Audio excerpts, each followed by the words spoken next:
চলো তোমাদের সাথে একটা গল্প শেয়ার করি। তার আগে বলি, ব্যাকগ্রাউন্ডের যে আওয়াজটা পাচ্ছ ওটা একটু স্কিপ করে যাও, কারণ আমাদের এখানে কার্তিক মাসে বই পড়া হচ্ছে, তো সেই জন্য আওয়াজটা পাচ্ছ তোমরা।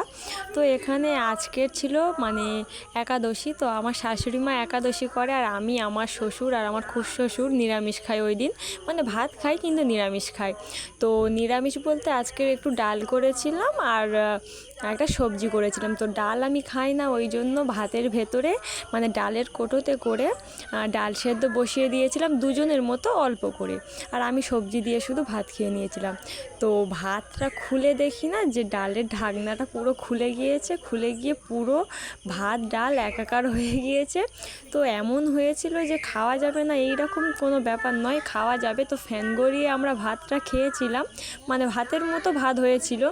তো একটু ভাত বেশি হয়েছিল, আর পরের দিন যেহেতু পান্তা ভাত খাওয়া যাবে না ওটাতে, মানে ডাল যেহেতু মিক্স হয়ে আছে ওটাতে পান্তা খাওয়া যাবে না, ওই জন্য ভাবলাম সন্ধেবেলা একটু খিচুড়ি বানিয়ে নিই। তো এই যে দেখতে পাচ্ছ পুরো অলরেডি খিচুড়ি হয়ে আছে। তো আমি গরম জলে মানে ভাতটা দিয়ে দিয়েছি, আর এখানে এই যে আগে থেকে সবজি দিয়ে যে মশলাটা তৈরি করে রেখেছিলাম সেটাও আস্তে আস্তে দিয়ে দিয়েছি। তোমরা নিশ্চয়ই দেখেছো কী কী মশলা দিয়েছি আর কী কী সবজি দিয়েছি।